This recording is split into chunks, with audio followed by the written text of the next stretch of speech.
এ হলো সেই ঘটনা যেদিন মাটি নিজেই মানবতার বিরুদ্ধে সাক্ষী হয়ে দাঁড়াবে। এ হলো সেই কাহিনী যখন অহংকার আর গর্ব মক্কার নেতাদের চোখে পর্দা টেনে দিয়েছিল। হিসাব কিসের হিসাব? আরে এসব কথা ছেড়ে দাও, আমরা মক্কার সর্দার, আমাদের কি হিসাব?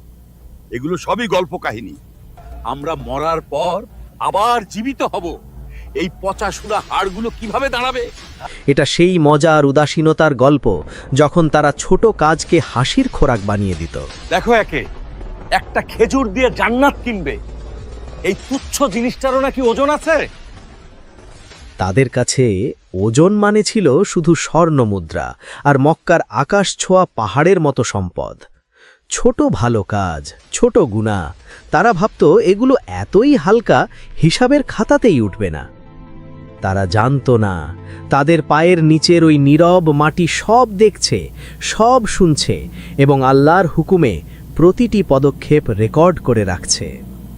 ঠিক সেই সময় যখন তাদের অহংকার আকাশের সীমানা ছুঁয়ে ফেলছিল, তখন আল্লাহ নাজিল করলেন এক সূরা যা মক্কার পাথর হৃদয় মানুষদেরও ভেতরটা কাঁপিয়ে দিল। চলুন সূরাটি সহজভাবে বুঝি। বিসমিল্লাহির রহমানির রহিম। পরম করুণাময় ও অসীম দয়ালু আল্লাহর নামে শুরু। ইযা যুলজিলাতিল আরদু জিলজালাহা। যখন পৃথিবী তার কম্পনে প্রকম্পিত হবে। আল্লাহ বললেন, একদিন এই পৃথিবী কেবল ছোটখাটো ভূমিকম্পে কাঁপবে না, বরং তার সৃষ্টির আসল কম্পনে কেঁপে উঠবে। এটা এমন এক ভূমিকম্প যার জন্যই যেন এই দুনিয়াকে সৃষ্টি করা হয়েছিল। জমিন ফেটে যাচ্ছে। হে আল্লাহ, এটা তো কোনো সাধারণ ভূমিকম্প না। এই কম্পন এতটাই তীব্র হবে যে মক্কার সেই বিশাল পাহাড়গুলো যাদের তারা অটল ভেবেছিল তা তুলোর মতো উড়ে যাবে, সবকিছু ওলটপালট হয়ে যাবে।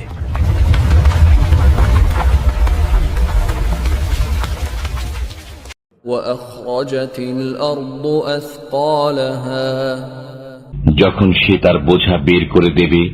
বোঝা মানে শুধু মৃতদেহ নয়, কবর ফেটে যাচ্ছে, মৃতদেহ বের হয়ে আসছে।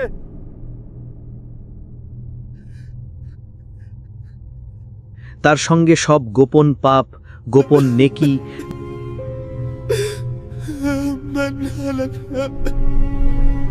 যা এই মাটি বছরের পর বছর বহন করে এসেছে, সবকিছু এক ঝটকায় উগড়ে দেবে।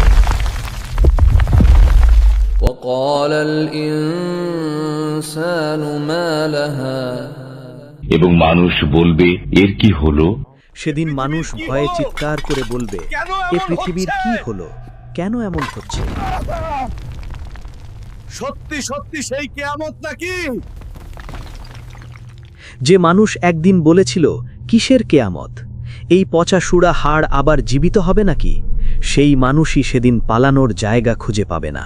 ইয়াউমাইযিন তুহাদ্দিসু আখবারাহা। সেদিন সে তার বৃত্তান্ত বর্ণনা করবে। বিআন্না রাব্বাকা আওহা লাহা। কারণ আপনার পালনকর্তা তাকে আদেশ করবেন। তারপর এমন এক দৃশ্য যা মানুষের কল্পনাতেও ছিল না। সেদিন মাটি নিজেই তার সংবাদ বর্ণনা করবে, কারণ আল্লাহ তাকে আদেশ দেবেন। রসূল সাল্লাল্লাহু আলাইহি ওয়াসাল্লাম একদিন এই আয়াতটি তিলাওয়াত করে সাহাবীদের জিজ্ঞেস করলেন, তোমরা কি জানো মাটির খবর বলতে কি বোঝানো হয়েছে? সাহাবীগণ বললেন, আল্লাহ ও তার রাসূলই উত্তম জানেন। তখন নবীজি বললেন, মাটির খবর হলো, এই মাটি প্রতিটি বান্দা, প্রতিটি বান্দি সম্পর্কে সাক্ষ্য দেবে যে তারা তার পিঠের ওপর কি কাজ করেছে। মাটি বলবে, অমুক ব্যক্তি অমুক দিনে অমুক সময়ে আমার ওপরে দাঁড়িয়ে এই কাজ করেছিল। কল্পনা করুন, আপনি যে নির্জন ঘরে দরজা বন্ধ করে ভাবছেন কেউ তো দেখছে না, আপনি যে মাটির ওপরে দাঁড়িয়ে গোপনে গুনাহ করছেন, ঠিক সেই মাটি সেদিন আপনার বিরুদ্ধেই সাক্ষী দেবে। আল্লাহ শুধু বলবেন, বর্ণনা করো, আর এই বোবা মাটি হাজার বছরের গোপন রেকর্ড খুলে দেবে। يومئذ يصدر الناس أشتاتا ليروا أعمالهم সেদিন মানুষ বিভিন্ন দলে প্রকাশ পাবে, যাতে তাদেরকে তাদের কৃতকর্ম দেখানো হয়। সেদিন মানুষ দলে দলে ভাগ হয়ে বের হবে, কেউ আলোর দিকে, কেউ অন্ধকারের দিকে। সেদিন কাউকে তার বংশ জিজ্ঞেস করা হবে না, জিজ্ঞেস করা হবে তুমি কি নিয়ে পৃথিবী ছেড়েছ। বংশ নয়, গায়ের রং নয়, তোমার আমলই তোমার পরিচয় হয়ে দাঁড়াবে।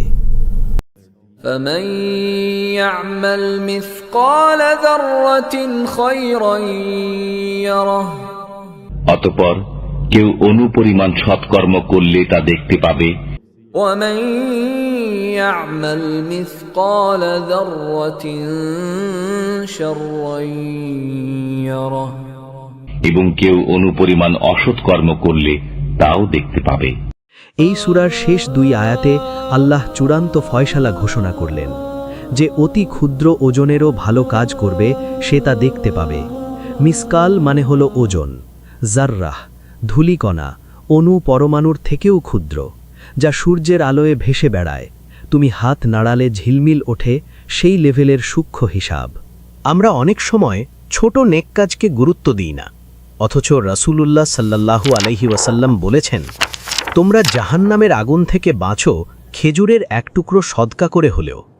তোমার একটি আন্তরিক হাসি, রাস্তা থেকে সরিয়ে রাখা পাথর, গোপনে দেওয়া কিছু টাকা, মায়ের ক্লান্ত চোখের সামনে রাখা এক গ্লাস পানি, এগুলো সবই ওজন রাখে। ছোট গুনাহ সম্পর্কেও আমাদের সাবধান হতে হবে।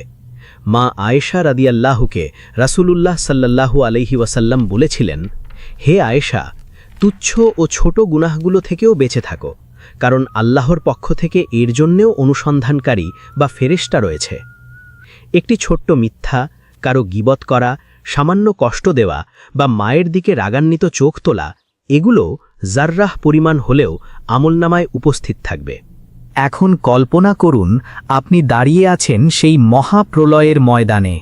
হঠাৎ আপনার পায়ের নিচের সেই পরিচিত মাটিই কথা বলে উঠল, হে আল্লাহ, এ ব্যক্তি এই জায়গায় দাঁড়িয়ে পাপ করেছিল আর এখানে দাঁড়িয়ে করেছিল নেক কাজ। সব ফেরেশতার নজর তোমার দিকে। আজ আর কোনো গোপন নেই, আজ ইতিহাস উন্মোচনের দিন।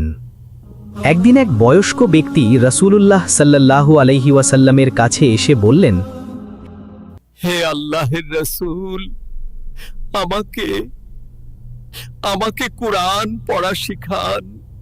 নবীজি সাল্লাল্লাহু আলাইহি ওয়াসাল্লাম বললেন, আলিফ লাম র বিশিষ্ট 3টি সূরা পাঠ করো।